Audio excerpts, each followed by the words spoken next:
নমস্কাৰ এই মুহূৰ্তত আহি পৰিছে সন্ধিয়াৰ কেইবাটাও বিগ ব্ৰেকিং নিউজ। আজি হৈছে ৮ জুন। গোটেই অসম তথা ভাৰতৰ বিভিন্ন প্ৰান্তৰ পৰা যুগুত হৈছে কেইবাটাও গুৰুত্বপূৰ্ণ খবৰ। এনেবোৰ খবৰ নিতৌ পাই থাকিবলৈ চেনেলটি সাবস্ক্ৰাইব কৰি ভিডিঅ'টো এটা লাইক কৰিবলৈ নাপাহৰিব। আজিৰ আমাৰ প্ৰথমটো খুবেই গুৰুত্বপূৰ্ণ খবৰ হৈছে অসমবাসীৰ বাবে এটা ডাঙৰ খবৰ। কংগ্ৰেছৰ সংসদীয় দলৰ গুৰুত্বপূৰ্ণ বৈঠক আৰম্ভ হৈছে। বৈঠকত কেইবাটাও গুৰুত্বপূৰ্ণ বিষয়ক লৈ আলোচনা কৰিছে কংগ্ৰেছে। কাক দিয়া হ'ব কংগ্ৰেছৰ সংসদীয় দলৰ অধ্যক্ষৰ দায়িত্ব? এনডিএৰ বিৰুদ্ধে কি হ'ব কংগ্ৰেছৰ পৰৱৰ্তী ৰণনীতি? কংগ্ৰেছৰ আজিৰ এই বৈঠকত কৰা হ'ব আলোচনা।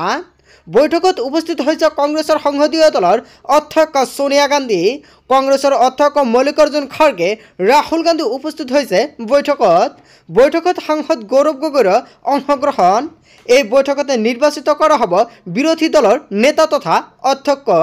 ৰাহুল গান্ধীক নিৰ্বাচন কৰিব পাৰে বিৰোধী নেতা হিচাপে। কংগ্ৰেছৰ সংসদীয় দলৰ গুৰুত্বপূৰ্ণ বৈঠক আৰম্ভ হয়। বন্ধুবান্ধৱীসকল, এটা নতুনকৈ বৈঠক আৰম্ভ কৰা হৈছে আজিৰ দিনত। আৰু আজিৰ দিনত বৈঠকত কি সিদ্ধান্ত গ্ৰহণ কৰে নিশ্চয় আপোনালোকক আন এটা ভিডিঅ'ত সম্পূৰ্ণকৈ জনাম। তাৰপিছত অসমবাসী ৰাইজক জনাইছোঁ আমাৰ ২ নম্বৰটো খুবেই গুৰুত্বপূৰ্ণ খবৰ।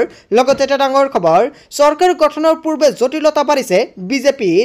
যিকোনো মুহূৰ্ততে পাল্টিব পাৰে নেকি নীতিশ কুমাৰ আৰু চন্দ্ৰবাবু নাইডুৱে? জেডিইউ আৰু টিডিপিয়ে বিচাৰিছে মন্ত্ৰীসভাৰ কেইবাটাও গুৰুত্বপূৰ্ণ পদ। কেৱল এয়াই নহয়, ইখনৰ পিছত সিখন বৈঠকত বহিলেও সূত্ৰ মিলাব পৰা নাই এতিয়া বিজেপি চৰকাৰে। চন্দ্ৰবাবু নাইডুৱে বিচাৰিছে লোকসভাৰ অধ্যক্ষৰ পদ। কেইবাটাও গুৰুত্বপূৰ্ণ দপ্তৰৰ দাবী কৰিছে চন্দ্ৰবাবু নাইডুৱে। ৬ৰ পৰা ৭টাকৈ মন্ত্ৰই লগতে ৩ৰ পৰা ৪জনকৈ কেবিনেট মন্ত্ৰী পদৰ দাবী কৰিছে। বিত্ত লগতে শিক্ষা বিভাগৰ লগতে পথ পৰিবহণ মন্ত্ৰালয় বিচাৰিছে চন্দ্ৰবাবু নাইডুৱে। গ্ৰামীণ বিকাশ, জলশক্তি লগতে স্বাস্থ্য মন্ত্ৰালয়ো দাবী কৰিছে চন্দ্ৰবাবু নাইডুৱে। ইফালে জেডিইউৱে বিচাৰিছে ৰেলপথ লগতে পৰিবহণ আৰু কৃষি মন্ত্ৰালয়। চন্দ্ৰবাবু টিডিপিয়ে দাবী কৰিছে ৰেল মন্ত্ৰালয়। আৰু বিজেপিয়ে জেডিইউ টিডিপিৰ দাবী নামানিলে পতন হ'ব নেকি বিজেপিৰ? হয় বন্ধুবান্ধৱীসকল, চৰকাৰ গঠনৰ পূৰ্বে জটিলতা বাঢ়িছে বিজেপিৰ। ইয়াৰ বিষয়ত জনতাই কি ক'ব? তাৰপিছত অসমবাসী ৰাইজক জনাইছোঁ আমাৰ ৩ নম্বৰটো খুবেই গুৰুত্বপূৰ্ণ খবৰ। লগতে এটা ডাঙৰ খবৰ, কিমান দিনলৈ প্ৰধানমন্ত্ৰীৰ আসনত থাকিব নৰেন্দ্ৰ মোদীয়ে? বেছি দিন হয়তো টেষ্টি নাথাকিব নৰেন্দ্ৰ মোদীৰ চৰকাৰ, কিয়নো এনডিএ চৰকাৰক লৈ বিস্ফোৰণ গৌৰৱ গগৈৰ। কেইবাবাৰো চন্দ্ৰবাবু নাইডুক চোকা বাখাৰে আক্ৰমণ কৰিছে নৰেন্দ্ৰ মোদীয়ে। কেইবাবাৰো চন্দ্ৰবাবু নাইডুৰ বিৰুদ্ধে তৰল মন্তব্য কৰিছে নৰেন্দ্ৰ মোদীয়ে। নীতিশ কুমাৰকো কেইবাবাৰো তুলনা দিছিল নৰেন্দ্ৰ মোদী তথা বিজেপিয়ে। আৰু সেয়ে নীতিশ কুমাৰ আৰু চন্দ্ৰবাবু কিমান দিনলৈ মোদীৰ হাতত থাকিব? ২০২৬ত অসমতো হ'ব বৃহৎ পৰিৱৰ্তন। কেইবাটাও ডাঙৰ মন্তব্য কৰিছে এতিয়া গৌৰৱ গগৈয়ে। লোকসভা নিৰ্বাচন কেৱল মাথো আছিল ছেমি ফাইনেল বুলি মন্তব্য কৰিছে গৌৰৱ গগৈয়ে। ২০২৬ৰ ফাইনেলত পৰাস্ত হ'ব বিজেপি। কিমান দিনলৈ প্ৰধানমন্ত্ৰী আসনত থাকিব নৰেন্দ্ৰ মোদীও অৱশেষত সম্পূৰ্ণকৈ প্ৰকাশ কৰিছে গৌৰৱ গগৈয়ে। তাৰপিছত অসমবাসী ৰাইজক জনাইছোঁ আমাৰ ৪ নম্বৰটো খুবেই গুৰুত্বপূৰ্ণ খবৰ। লগতে এটা ডাঙৰ খবৰ, নিৰ্বাচনত শোচনীয় পৰাজয়ৰ পিছতেই মক্কালৈ মৌলানা বদৰুদ্দিন আজমল। হয় বন্ধুবান্ধৱীসকল, দেওবাৰে মুম্বাইৰ পৰা মক্কালৈ ৰাওনা হ'ব মৌলানা বদৰুদ্দিন আজমলে। হজৰ পৰা অহাৰ পিছতেই উন্নয়নমূলক কামত লাগিব পূৰ্বৰ সাংসদগৰাকী। আল্লাই বিচাৰিলে ধুবুৰীত নিৰ্মাণ কৰা হ'ব বিশ্ববিদ্যালয়। ধুবুৰী বৰপেটাত নিৰ্মাণ কৰা হ'ব উন্নয়ন চিকিৎসালয়। কেৱল এয়াই নহয়, চৰ চাপৰিৰ গৰাখহনীয়াৰ সমস্যাও নাইকিয়া কৰাৰ চেষ্টা কৰিম বুলি মন্তব্য কৰিছে মৌলানা বদৰুদ্দিন আজমলে। শিক্ষাৰ ক্ষেত্ৰত মই প্ৰতিদিনেই কাম কৰি যাম। আৰু এইবাৰ মোৰ শিক্ষানুষ্ঠানৰ পৰা ৫৫০ৰো অধিক শিক্ষাৰ্থীয়ে মেডিকেলত স্থান পাইছে। ধুবুৰীৰ পৰা ৬০জনে মেডিকেলত স্থান লাভ কৰিছে। নিৰ্বাচনত শোচনীয় পৰাজয়ৰ পিছতে মক্কালৈ মৌলানা বদৰুদ্দিন আজমল। হয় বন্ধুসকল, মৌলানা বদৰুদ্দিন আজমলে কেইবাটাও ডাঙৰ মন্তব্য কৰিছে। তাৰপিছত অসমবাসী ৰাইজক জনাইছোঁ আমাৰ ৫ নম্বৰটো খুবেই গুৰুত্বপূৰ্ণ খবৰ। লগতে এটা ডাঙৰ খবৰ, ৰাজনীতিত এতিয়া দপ্তৰ বিতৰণক লৈ চৰ্চা লাভ কৰিছে। কাক কি দায়িত্ব দিয়া হ'ব তাক লৈ সঘনে চৰ্চা। এনডিএৰ চৰকাৰ হোৱাৰ পিছতেই অকলে একো কৰিব নোৱাৰে বিজেপি। হয় বন্ধুসকল, এতিয়া কিন্তু বিজেপি একো কাম কৰিব নোৱাৰিব অকলে। নাইডুৱে বিচাৰিছে লোকসভাৰ অধ্যক্ষৰ পদ। কেৱল এয়াই নহয়, ৬ৰ পৰা ৭টাকৈ মন্ত্ৰালয় আৰু ৩ৰ পৰা ৪টাকৈ কেবিনেট মন্ত্ৰী বিচাৰিছে নাইডুৱে। কেৱল এয়াই নহয়, 2জন কেন্দ্ৰীয় ৰাজ্যমন্ত্ৰী আৰু পথ পৰিবহণ মন্ত্ৰালয় বিচাৰিছে।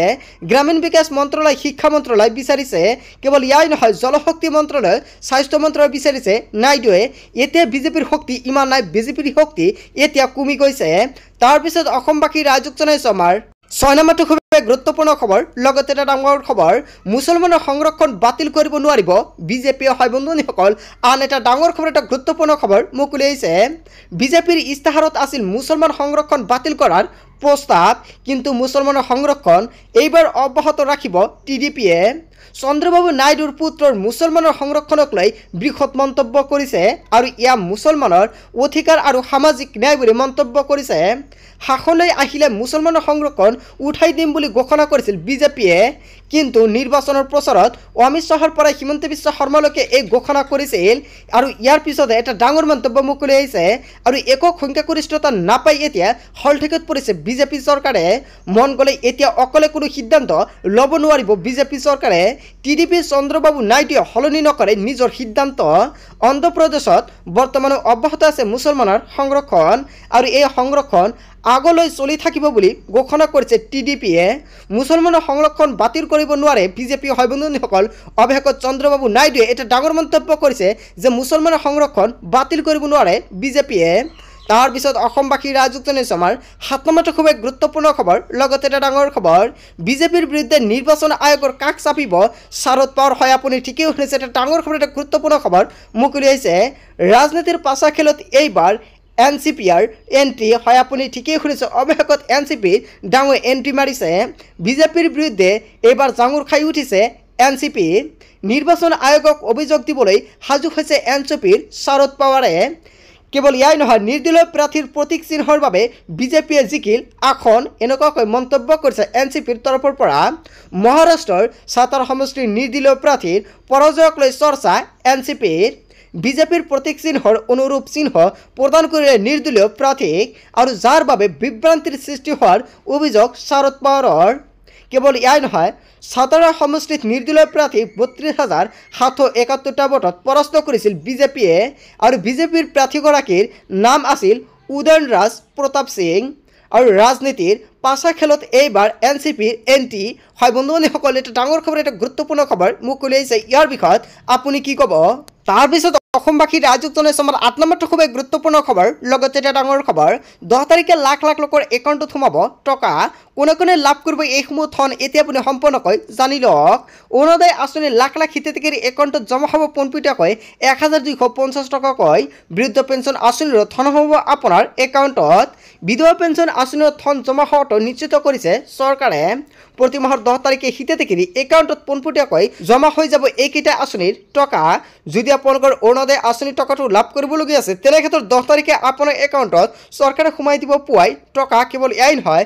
পেঞ্চনৰ টকা সোমাব আপোনাৰ বেংক একাউণ্টত বিধৱা পেঞ্চনৰ আঁচনিৰ টকা সোমাব আপোনাৰ একাউণ্টত এইকেইটা আঁচনিৰ টকা চৰকাৰে পোনপটীয়াকৈ 10 তাৰিখে সোমাই দিব লগতে পিএম কিষাণৰ প্ৰতিজন হিতাধিকাৰীৰ বাবে এটা গুৰুত্বপূৰ্ণ খবৰ অতি শীঘ্ৰে সকলোৱে কৰিব লাগিব কি হৈছে লগতে এটা ডাঙৰ খবৰ কিয়নো আত্মসহায়ক গোটৰ প্ৰতিজন মহিলাৰ বাবে এটা ডাঙৰ খবৰ কিয়নো অতি শীঘ্ৰে আপোনাৰ একাউণ্টত 10,000 কোটি টকা সোমাবলৈ গৈ আছে অসমৰ মুখ্যমন্ত্ৰী ডক্টৰ হিমন্ত বিশ্ব শৰ্মাই এটা ডাঙৰ মন্তব্য কৰিছে কোন কোন মহিলাই লাভ কৰিব 7 প্ৰকাৰ মহিলাই লাভ কৰিব আত্মসহায়ক গোটৰ 10,000 কোটি টকা নতুনকৈ আপডেটটো আহি গৈছে নিশ্চয় আপোনালোকৰ ৰাতিপুৱাৰ ভিডিঅ'টোত সম্পূৰ্ণকৈ আপডেটটো দি দিম সো বন্ধুসকল আজিৰ ভিডিঅ'খনত গোটেই অসম তথা ভাৰতৰ বিভিন্ন প্ৰান্তৰ পৰা যুগুত হৈছে কেইবাটাও গুৰুত্বপূৰ্ণ খবৰ এনেবোৰ খবৰ নিতৌ পাই থাকিবলৈ চেনেলটি সাবস্ক্ৰাইব কৰি ভিডিঅ'টো এটা লাইক কৰিবলৈ নাপাহৰিব so thank you for watching full video'